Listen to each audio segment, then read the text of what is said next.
स्वर्ण पत्र विद्युतदर्शी की स्टडी करेंगे। बहुत कंसेप्चुअल समझने का टॉपिक है, अच्छा टॉपिक है। देखो इसमें क्या होता है, जैसे कोई भी वस्तु होती है, कोई छड़ होती है हमारे पास, हमें नहीं पता कि वो उदासीन है या फिर ऋणावेशित है या धनावेशित है। तो उस वस्तु पर उपस्थित आवेश का पता लगाने के लिए कि वो पॉजिटिव है या फिर नेगेटिव है, या फिर उस वस्तु पर पॉजिटिव और नेगेटिव चार्ज है तो कितनी मात्रा में है, कितनी वो आवेशित है, उसका पता लगाने के लिए जिस उपकरण को काम में लिया जाता है उसे स्वर्ण पत्र विद्युतदर्शी कहा जाता है।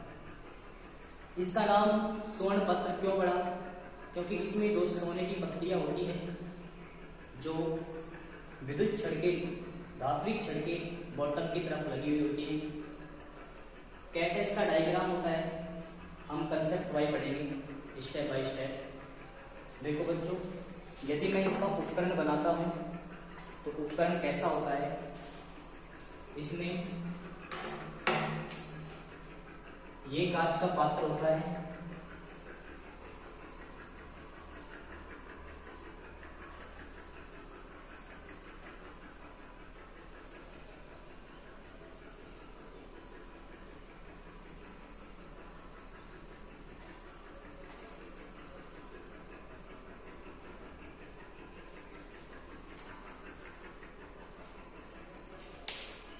ये कांच का पात्र होता है स्वर्ण पत्र विद्युतदर्शी में।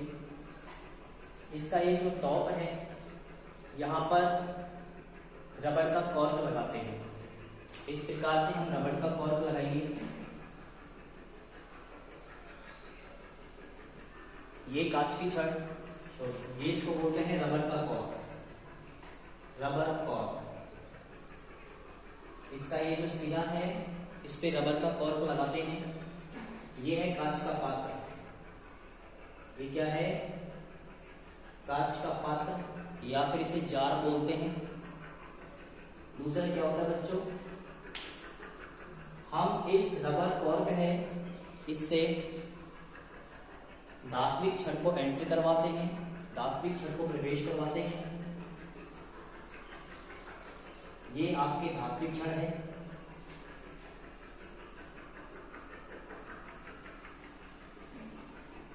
बच्चों याद रखना, ये धात्विक छड़ है, ये मोस्टली तांबे की बनी होती है, यानी ये धात्विक छड़ है आपके पास, धात्विक छड़ जो तांबे की बनी हुई है। प्यारे बच्चों, इस धात्विक छड़ का जो बॉटम है यहां पर दो सोने की पत्तियां लगी होती हैं। ये दो स्वर्ण पत्तियां होती हैं जिसको हम L1 व L2 नाम देते हैं। ये कुछ स्मॉल डिस्टेंस पर लगी होती है, इनके बीच की दूरी होती है वो बहुत कम होती है।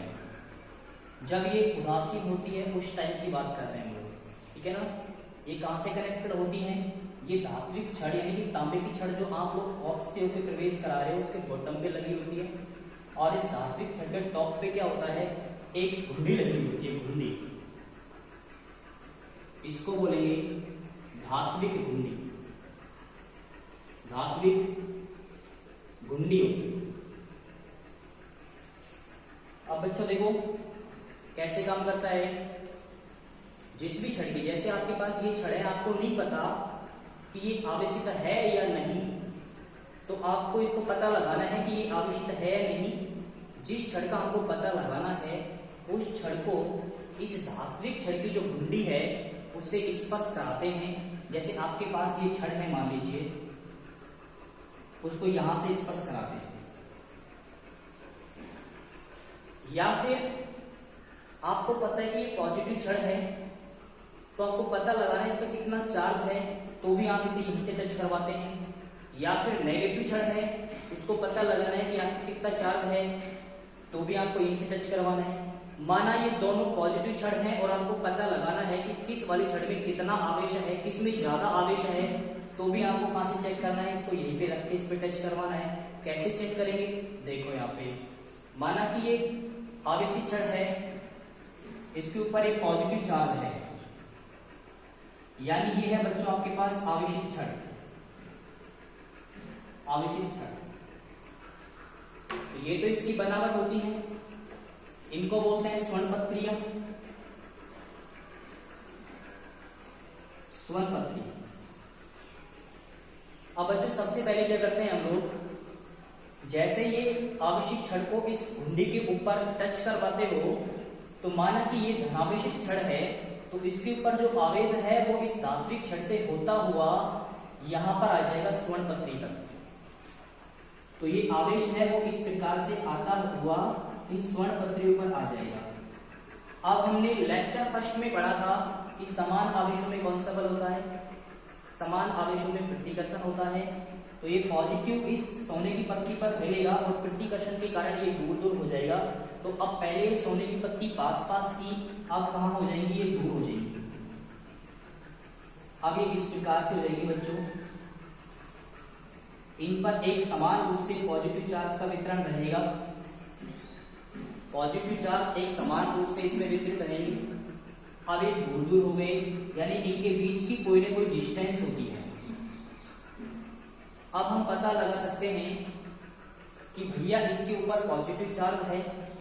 फिर हम क्या करेंगे, दूसरी छड़ को जैसे चेक करेंगे, इस छड़ को हटाएंगे और इस धात्विक छड़ को ग्राउंड करेंगे। उस संपर्कित करने पर क्या है कि इसके ऊपर जो आवेश होता है वो यहाँ से हट जाता है। फिर हम दूसरी छड़ लेते हैं, उसको यहाँ पर रखते हैं और फिर उसका भी आवेश इस प्रकार से आएगा। और ये आपके पास L1 और L2 सोने की पत्तियां हैं, L1 और L2 सोने की पत्ती है, वो इसी प्रकार से प्रतिकर्षित हो जाएगी। फिर हम क्या करेंगे, स्केल के द्वारा पहले जब हमने छड़ रखी थी उसकी दूरी माप लेंगे और फिर दूसरी छड़ हमने यहाँ पे टच करवाई थी, तब यहाँ पर प्रतिकर्षण के लिए दोनों छड़ दूर गई थी, उसका हम स्केल के द्वारा मापन करेंगे। जिस छड़ को लगाने पर इन दोनों के बीच की दूरी जितनी ज्यादा होती है उसी छड़ में आवेश ज्यादा होता है।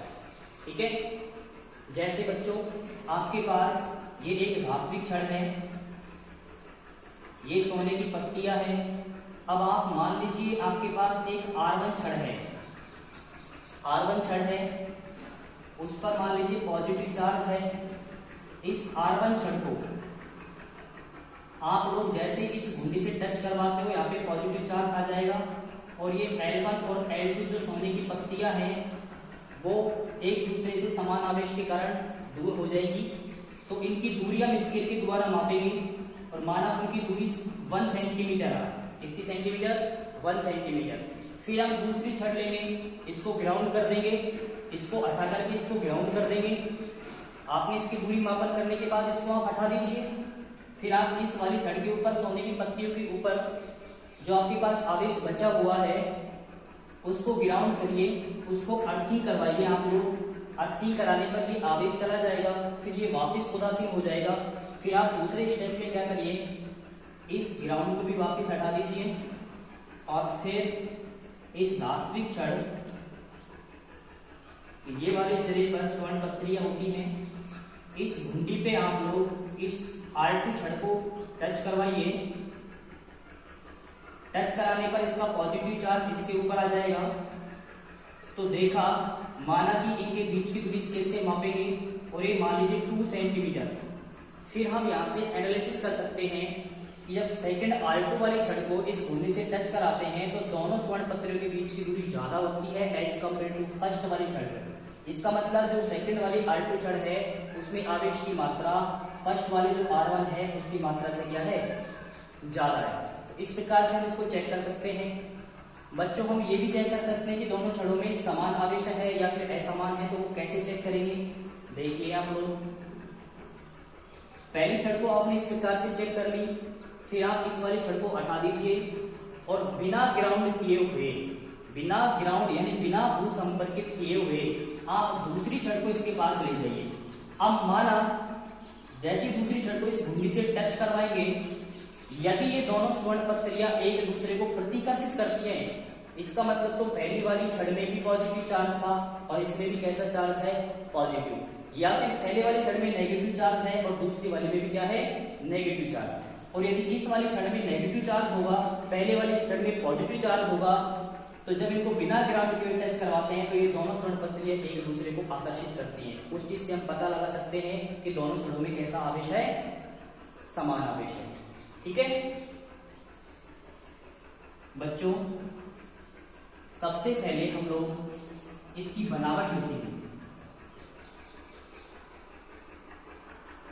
इसकी बनावट लिखेंगे। बनावट में कैसे लिखेंगे कि स्वर्ण पत्र विद्युतदर्शी में एक कांच का पात्र होता है जिसके सिरे पर रबर कॉर्क लगा हुआ होता है। रबर कॉर्क से एक धात्विक छड़ प्रवेश करवाते हैं जो तांबे की बनी होती है, जिसके सिरे पर धात्विक घुंडी लगी होती है तथा इस छड़ के नीचे दो सोने की L1 व L2 पतली पत्तियां लगी होती हैं। ओके, सबसे पहले हम लोग धात्विक घुंडी के पास आवेशित छड़ को टच करवाते हैं। आपको ज्यादा कुछ नहीं लिखना, बनावट में सिर्फ इतना ही लिखना है। अब देखो मैं यहाँ पे लिख के बता देता हूँ आपको, आप रजिस्टर में नोट करना कि इसकी बनावट में क्या क्या होता है। ठीक है बच्चों, देखो बच्चों ये इसकी बनावट है। ये आपके पास स्वर्ण पत्र विद्युतदर्शी जो दिखाई दे रहा है तो इसकी बनावट है। चित्र में स्वर्ण पत्र विद्युतदर्शी को दर्शाया गया है। इसमें कांच का पात्र है जिसके सिरे पर रबर कॉर्क लगा हुआ है। इस रबर कॉर्क से एक तांबे की पत्ती, ये वाली तांबे की पत्ती जुड़ी हुई है। इस छड़ के सिरे पर धात्विक घुंडी लगी हुई है। इसके सिरे पर क्या लगी हुई है? धात्विक घुंडी। जबकि प्यारे बच्चों इसके बॉटम पे दो क्या लगी हुई है? सोने की L1 व L2 स्वर्ण पत्ती लगी हुई है। जिस छड़ पर आवेश ज्ञात करना है उसे धात्विक घुंडी से स्पर्श कराते हैं। यानी कि मान लीजिए इस वाले छड़ पर आवेश ज्ञात करना है तो इसे धात्विक घुंडी पर स्पर्श कराते हैं। ठीक है, अब क्या देखेंगे? इसकी कार्यविधि देखेंगे। ओके बच्चों, इसकी कार्यविधि देखते हैं। बच्चों इसकी कार्यविधि है, सर्वप्रथम हम क्या करते हैं, जिस भी छड़ पर हमें आवेश की मात्रा ज्ञात करनी है या फिर वो वस्तु उदासीन है या फिर वो आवेशित है, जिसका पता लगाना है, उसको सबसे पहले इस धात्विक घुंडी से टच करवाते हैं। जैसे टच करवाएंगे आवेश यहाँ पर आ जाएगा, इन दोनों छड़ों पर फैलाव होता है। ठीक है, फिर हम इन दोनों के बीच की दूरी को स्केल के द्वारा मापते हैं, नोट कर लेते हैं। फिर हम क्या करेंगे, इसको ग्राउंड करेंगे, अर्थिंग करेंगे। फिर हम दूसरी छड़ लेके आएंगे, उसका भी इसी प्रकार से करेंगे, उसको भी स्केल के द्वारा मापन करेंगे, दोनों छड़ों के बीच की दूरी को, स्वर्ण पत्र के बीच की दूरी को। अब जिसमें भी दूरी ज्यादा होती है, जिस छड़ को टच करवाने पर दूरी ज्यादा होती है, उसी छड़ में आवेश की मात्रा अधिक होती है। फिर मैंने आपको पहले बताया था कि सेकंड क्या होता है कि हमें ये पता लगाना है कि दोनों छड़ों पर आवेश कैसा है। तो पहली छड़ को जैसे ही हम लोग प्रयोग करते हैं, दोनों छड़ों के बीच की दूरी का मापन करते हैं, तो पहले तो हम ग्राउंड कर रहे थे, अब हम ग्राउंड नहीं करेंगे, बिना ग्राउंड के दूसरी वाली छड़ को टच करवाएंगे। फिर टच करवाने पर ये वाली स्वर्ण पत्रियां आपस में चिपक गई, इसका मतलब तो पहली वाली छड़ और दूसरी वाली छड़ में विपरीत आवेश है। और अगर ये एक दूसरे को प्रतिकर्षित करती है, इसका मतलब पहली वाली छड़ और दूसरी वाली छड़ पर क्या है? समान आवेश है। अब प्यारे बच्चों इसकी कार्यविधि क्या है? सर्वप्रथम जिस छड़ पर आवेश ज्ञात करना होता है उस छड़ को घुंडी से स्पर्श करवाते हैं, जिससे धात्विक छड़ के माध्यम से आवेश स्वर्ण पत्रियों पर चले जाते हैं। इसके माध्यम से कहां चले जाते हैं? स्वर्ण पत्रियों पर चले जाते हैं तथा समान आवेश के कारण धात्विक छड़ स्वर्ण पत्रियों को प्रतिकर्षित करते हैं। इन पर पॉजिटिव, इन पर पॉजिटिव, तो कैसा बल लगेगा? कैसा बल लगेगा? पॉजिटिव, है ना, प्रतिकर्षण लगेगा। यदि आवेशित छड़ में आवेश की मात्रा अधिक होती है तो ये L1 व L2 स्वर्ण पत्रियों में और अधिक फैलाव। यदि इसमें जितना ज्यादा चार्ज होगा, जितना ज्यादा आवेश होगा, तो इन पत्रियों में फैलाव भी उतना ज्यादा होगा, जिससे हम लोग किससे मापन करेंगे? किससे करेंगे? स्केल के द्वारा। ठीक है बच्चों, तो ये इसकी क्या हो जाती है? कार्यविधि होती है ना। अब हम इसका क्या देखेंगे? उपयोग देखेंगे। ओके, इसका उपयोग देखेंगे बच्चों। इसके उपयोग, तीन उपयोग है कि किसी भी छड़ है उस छड़ पर कैसा आवेश होता है, आवेश होता है या नहीं होता, उदासीन है, उसको हम लोग ज्ञात करेंगे। वस्तु यानी कि छड़ पर आवेश को ज्ञात करने में करेंगे। दूसरा क्या है कि उसमें कितना आवेश है, उसको कैसे ज्ञात करेंगे? दोनों के बीच की दूरी मापेंगे, जिसमें छड़ को टच करवाने पर दूरी ज्यादा होती है उसमें आवेश की मात्रा क्या होती है? ज्यादा होती है। तीसरा क्या करेंगे? आवेश की प्रकृति। मैंने बोला आवेश की प्रकृति कैसे ज्ञात करेंगे? जब पहले वाली छड़ को टच करवाते हैं तो दोनों छड़ों के बीच में प्रतिकर्षण होता है। फिर आप इसे ग्राउंड मत कीजिए, आप दूसरी छड़ लीजिए, उसको टच करवाइए।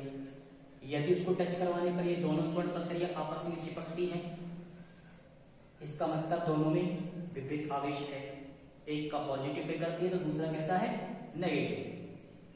यदि फिर हम उसको टच करवाते हैं, फिर ये दूसरे को प्रतिकर्षित करती है। इसका मतलब क्या है, दोनों में समान चार्ज है, समान पे करती है। ठीक है दोस्तों, तो ये आपका टॉपिक कौन सा कंप्लीट होता है, स्वर्ण विद्युत दर्शन। ठीक है, अब हम कल पढ़ेंगे आवेशों के गुण। ठीक है, आज के लिए इतना ही। Bye bye, okay, love you.